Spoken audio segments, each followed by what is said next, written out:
Hello students, welcome to my YouTube channel glorious learning classes. आज हम discuss करने वाले हैं चैप्टर नंबर 2 जो तुम्हारा कैपेसिटेंस कल हमने स्टार्ट किया है। ठीक है, उसके जस्ट आगे कल हमने क्या डिस्कस किया था, चलो 2 मिनट में रिवाइज कर लेते हैं। ठीक है, कल हमने स्टार्ट किया था कैपेसिटी, और कैपेसिटी को बताने से पहले हमने बताया था रेजिस्टेंस और कैपेसिटेंस एक दूसरे के जस्ट अपोजिट होते हैं, मतलब को रिलेट करते हैं दोनों एक दूसरे से।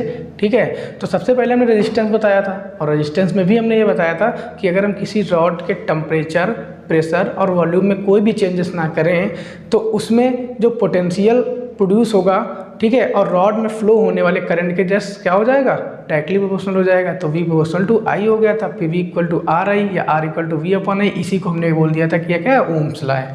ठीक है, फिर उसके जस्ट बाद इसी के अकॉर्डिंग हमने बताया था कैपेसिटेंस क्या होता है कि अगर कोई चार्ज कंडक्टर है, उस पर हम प्लस के गुलाम का चार्ज दे रहे हैं, तो उस पर जो तुम्हारा स्फीयर होगा उस पर जो पोटेंशियल होगा वो इक्वी पोटेंशियल फ्लो होने लगेगा, और उसके चारों तरफ चार्ज भी यूनिफॉर्मली फ्लो होने लगता है। तो मतलब हमने डायरेक्टली ये बताया था कि कैपेसिटेंस के लिए Q प्रोपोर्शनल टू, मतलब given charge is proportional to producing potential, या Q प्रोपोर्शनल टू V।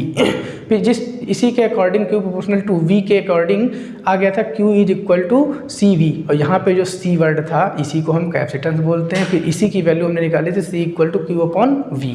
ठीक है, फिर उसके जस्ट बाद हमने ये प्रूफ मतलब जो है कैपेसिटेंस का बताने के बाद बेसिक्स, फिर जस्ट उसके बाद हम आ गए थे मतलब capacity of isolated spherical conductor, मतलब विलगित गोली चालक की धारिता का व्यंजक बताया था, जिसमें हमने क्या किया था, सबसे पहले एक स्फीयर लिया था, उसकी रेडियस मानी थी क्या थी, स्मॉल a थी।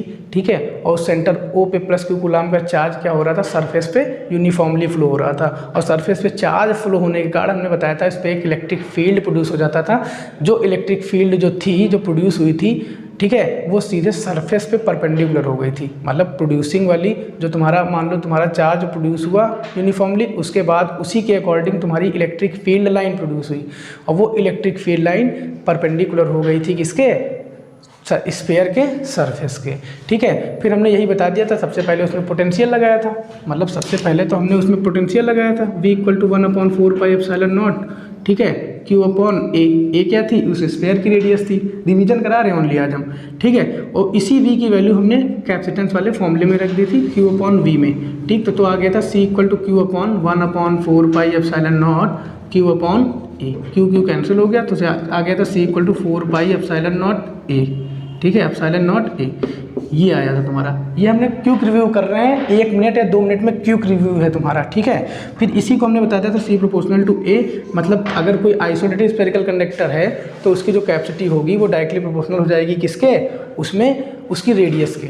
ठीक है, फिर उसके जस्ट बाद हम आए थे मतलब पोटेंशियल एनर्जी पे। पोटेंशियल एनर्जी हमने प्रूफ कराई थी U equal to half CV square. ठीक है, और जिसको प्रूफ कराने के लिए सबसे पहले हमने क्या किया था, सबसे पहले हमने बताया था अगर कोई कंडक्टर है उस पर जब तक हम प्लस Q कूलम का चार्ज नहीं देंगे तब तक उस पर कोई पोटेंशियल प्रोड्यूस नहीं होगा। तो मतलब हम कहने का मतलब ये था कि जैसे ही हम उस पर कोई इस मतलब जो चार्ज कंडक्टर होगा उस पर जैसे ही हम प्लस Q कूलम का चार्ज देंगे तो क्या हो जाएगा, एक पोटेंशियल V प्रोड्यूस हो जाएगा। तो मतलब स्टार्टिंग में पोटेंशियल हमने बताया 0 रहा होगा, तो 0 टू V हो गया था।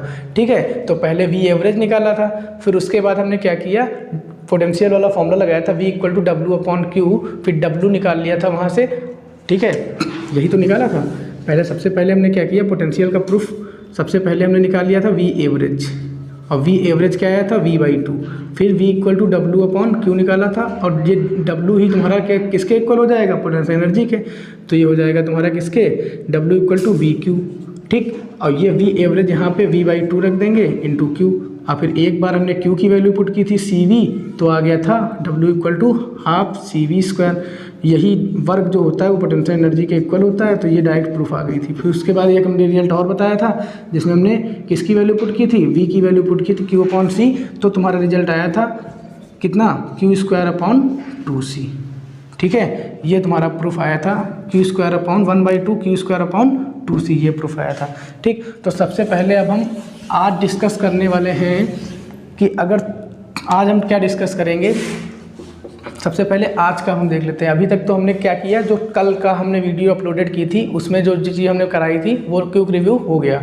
आज हम डिस्कस करने वाले हैं तुम्हारा, अगर 2 चार्ज कंडक्टर हैं, अगर 2 चार्ज कंडक्टर हैं, यहाँ पे देखो क्या प्रूफ करने वाले हैं। अगर 2 चार्ज कंडक्टर है, एक ये चार्ज कंडक्टर है, दूसरा ये चार्ज कंडक्टर है, तो लेट कर लिया ए और बी 2 चार्ज कंडक्टर हैं, ठीक है। Let A and B are 2 charge conductor, ठीक है। तो हम इसमें ये फाइंड क्या करेंगे, क्या charge distribution, charge redistribution, charge redistribution of 2 charge conductor, 2 charge conductor, ठीक है। पहले तो हम चार्ज रीडिस्ट्रीब्यूशन फाइंड करेंगे 2 चार्ज कंडक्टर के बीच, फिर इसका मतलब हमको इसमें प्रूफ करना पड़ेगा Q1 dash upon Q2 dash equal to C1 upon C2, ये प्रूफ करना है पहला पार्ट इसी का। अगर 2 चार्ज कंडक्टर हैं तो उसमें चार्ज डिस्ट्रीब्यूशन क्या होता है, पहला पार्ट तो हमको ये प्रूफ करना है। दूसरा पार्ट हमको प्रूफ करना है क्या, कॉमन पोटेंशियल, मतलब समान विभव, सम विभव, कॉमन पोटेंशियल प्रूफ करना है। और कॉमन पोटेंशियल जो होता है वो क्या होता है तुम्हारा C1V1 plus C2V2 upon C1 plus C2। दूसरा प्रूफ हमको ये करना है।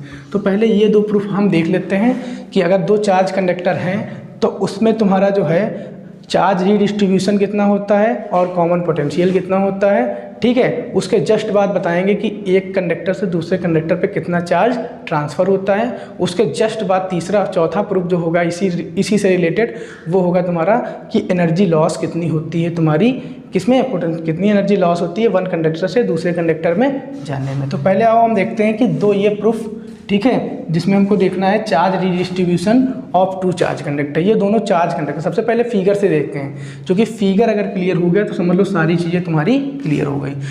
लेट कर लिया हमने A and B are 2 conductor, ठीक है, which capacitance is C1 C2, ठीक है, potential is V1 V2 and charge is Q1 Q2, ठीक है। इसका मतलब ये हुआ 2 चार्ज कंडक्टर है तो पहले चार्ज कंडक्टर का कैपेसिटेंस C1 है, पोटेंशियल V1 है और तुम्हारा चार्ज क्या है Q1 है। दूसरा कंडक्टर जो है तुम्हारा ये भी चार्ज कंडक्टर है, इस पे चार्ज Q2 लग रहा है, ठीक है, कैपेसिटेंस C2 है, पोटेंशियल V2। इसका मतलब क्या हुआ, आवेश Q1 है, ठीक है, संधारित्र C1 है या धारिता C1 है तथा विभव V1 है पहले वाले कंडक्टर का। दूसरे वाले कंडक्टर का आवेश Q2 है, ठीक है, धारिता C2 है और विभव V2 है, हिंदी में बता दिया, ठीक है। अब हम क्या करेंगे, अगर हम लेट कर लें कि इन दोनों चार्ज कंडक्टरों को एक हम वायर से कनेक्ट कर दें, अगर हम एक वायर से कनेक्ट कर दें इसको, तो जानते हो क्या होगा। सबसे पहली बात तो ये है कि 2 चार्ज कंडक्टर हैं तो ऐसा तो होगा ही एक का चार्ज मतलब पोटेंशियल जो होगा दूसरे पोटेंशियल से ज़्यादा होगा, या तो इसका भी ज़्यादा हो सकता है इसका भी ज़्यादा हो सकता है, मतलब दोनों चार्ज कंडक्टर में से कोई ना कोई कंडक्टर ऐसा होगा जिसका पोटेंशियल क्या होगा दूसरे वाले से ज़्यादा होगा। तो हमने एज्यूम किया कि अगर इसका तुम्हारा पहला वाला कंडक्टर जो ए है, ठीक है, इसका पोटेंशियल बी वाले कंडक्टर के पोटेंशियल से ज़्यादा है, ठीक है। तो जैसे हम इस पर कनेक्ट करेंगे तो सबसे पहली बात माइंड में ये आएगी कि दोनों के potential V1 equal to V2 equal to V हो जाएंगे। मतलब कनेक्ट करने के बाद, वायर से कनेक्ट करने के बाद दोनों के potential V1 equal to V2 equal to V हो जाएंगे। इसका मतलब ये हुआ कि अगर एक का पोटेंशियल हाई है और दूसरे का लो है, ठीक है, तो तुम्हारा पोटेंशियल जो फ्लो होगा वो हाई टू लो फ्लो होने लगेगा। मतलब जिस कंडक्टर पे हाई पोटेंशियल होगा उस कंडक्टर से लो वाले पोटेंशियल में पोटेंशियल फ्लो होने लगेगा, और ये पोटेंशियल तब तक फ्लो होता रहेगा जब तक दोनों के पोटेंशियल सेम ना हो जाए, ठीक है। तो मतलब कहने का मतलब ये है कि जब हम 2 चार्ज कंडक्टर को एक वायर से कनेक्ट कर देते हैं तो उनका जो एक का अगर ज़्यादा है दूसरे का कम है पोटेंशियल या विभव कम है, ठीक है, तो पोटेंशियल हमेशा उच्च विभव से निम्न विभव में चला जाएगा और ये विभव तब तक ट्रांसफ़र होता रहेगा जब तक दोनों के विभव सेम ना हो जाए। मतलब एक कंडक्टर ये है दूसरा कंडक्टर ये है, तो अगर एक कंडक्टर का विभव ज़्यादा है एक का कम है तो जब तक ये बिल्कुल क्या जाए बैलेंस में नहीं आ जाएगा तब तक ये फ्लो होता रहेगा, और जैसे ही बैलेंस हो जाएगा तो V1 equal to V2 equal to V हो जाएगा, ठीक है। तो सबसे पहले देखो देख लेते हैं हम इसमें। सबसे पहले अगर हमने इसको कनेक्ट नहीं किया हो वायर से, बिफोर कनेक्टिंग वायर, अगर हमने तार से जोड़ने से पहले की बात बता रहे हैं दोनों चार्ज कंडक्टर की, बिफोर कनेक्टिंग वायर, तो तुम्हारा हमको पता है मेन फॉर्मूला क्या होता है, C equal to Q upon V, ठीक है। तो अगर हम यहाँ से Q निकालें तो हो जाएगा CV।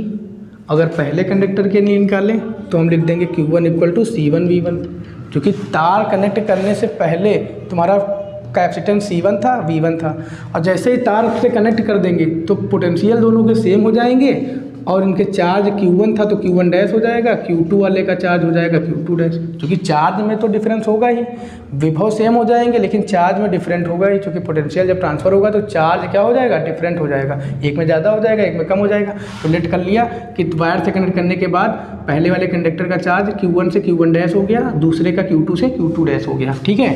तो अब हमने पहले बिफोर कनेक्टिंग वायर निकाला Q1 इक्वल टू C1V1, तो इसी के according Q2 equal to C2V2 हो जाएगा, ठीक है। ये बिफोर कनेक्टिंग वायर है, ठीक है। उसके बाद देखो अगर टोटल चार्ज हम निकालें, टोटल चार्ज अगर निकालें तो कितना हो जाएगा, Q1 प्लस Q2 मतलब हो जाएगा C1V1 प्लस C2V2, ठीक।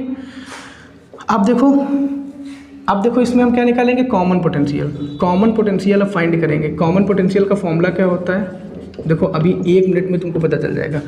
मेन फॉर्मूला होता है C equal to Q upon V। अगर V निकाले तो Q अपॉन C हो जाएगा, मतलब कॉमन पोटेंशियल का फॉर्मूला बनेगा total charge upon total capacitance, ठीक। टोटल चार्ज हमने अभी निकाला है, ये वाला यहाँ पे पुट कर दो C1V1 प्लस C2V2, ठीक।